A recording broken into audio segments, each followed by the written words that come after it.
Oh my god. If you would have listened to everything we were talking about, we are with Mr. Sixto Paz, and we're going to be talking about a controversial topic for some that can believe and for others not. We are going to talk about UFOs. Conspiracy of silence. Welcome, Sixto. Sixto, what a pleasure to have you with us. Carlos, it's a pleasure. Thanks, Roberto. You left us with our mouths open with everything you are telling us. Do aliens really exist? Well, first of all, yes, they do exist. We're not alone. There are hundreds of billions of planets with living conditions like ours. In the universe, there are hundreds of billions of galaxies, so NASA is now releasing classified information. The US government has just released that they have never stopped investigating the UFO issue.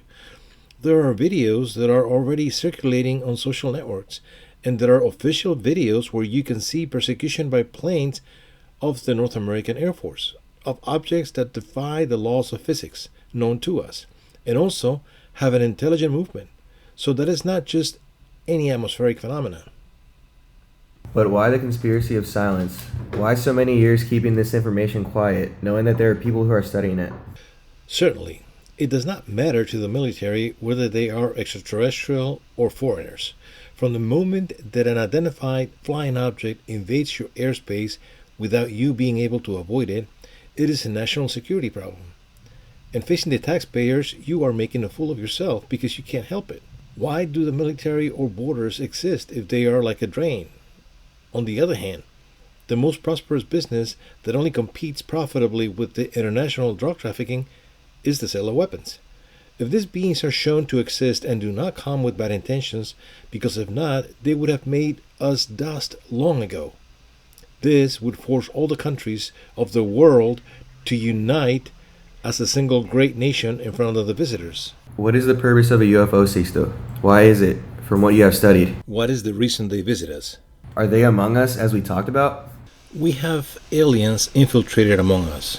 That is, beings that have an appearance similar to ours, or is that we resemble them, or some that can assume an appearance like ours. They are not necessarily usually as we see them. Now, why would they be coming here to Earth? What if we discover that the missing link is not here on Earth, but in the stars? That beings from other worlds whose only merit is that they started before us and are reaching the Earth from immemorial times, and they sowed life on our planet.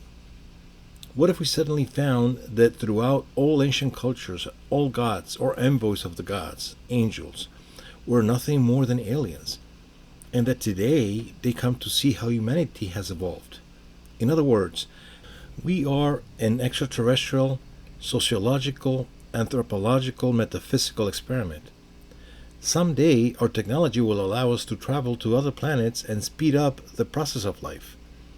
When intelligent life arises in those other planets, on those other worlds, for them, we will be like their gods, and we will have to make them understand that no, we're not.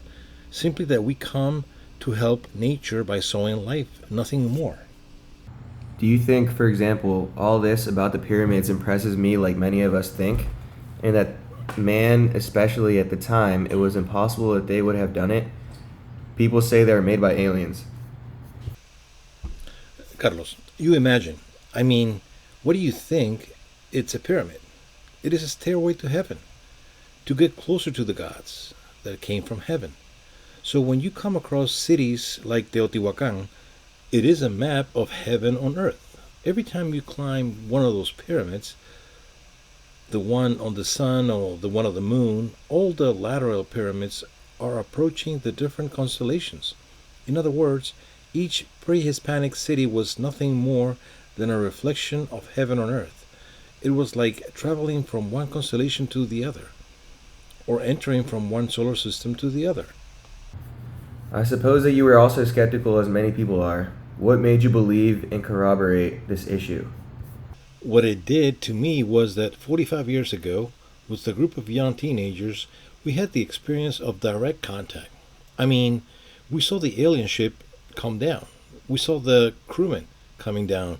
We were able to dialogue with them. Like a movie? That's right. Now, if everything had remained between us, it would not have had the slightest significance. The interesting thing is that a Spanish journalist, Juan Jose Benitez, known worldwide today for a series of books called The Trojan Horses, when he was only one more press correspondent from the EFE agency in Spain, he was sent to Peru. I'm Peruvian. In 1974, he accompanied us to the desert, and he saw the ships appear, just as the messages that we said we received through meditation told him so. He was therefore so impressed by what he saw that back in Spain he testified through Spanish television and published his first book, UFO SOS to Humanity. Throughout these 45 years, 10 times we have invited the press to scheduled meetings, and journalists have been impartial and objective witnesses to the reality and validity of this extraterrestrial contact. And that information, where is it?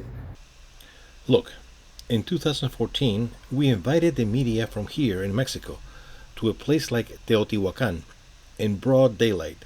6 objects appear making evolutions in the sky, and everyone saw it. It was videotaped.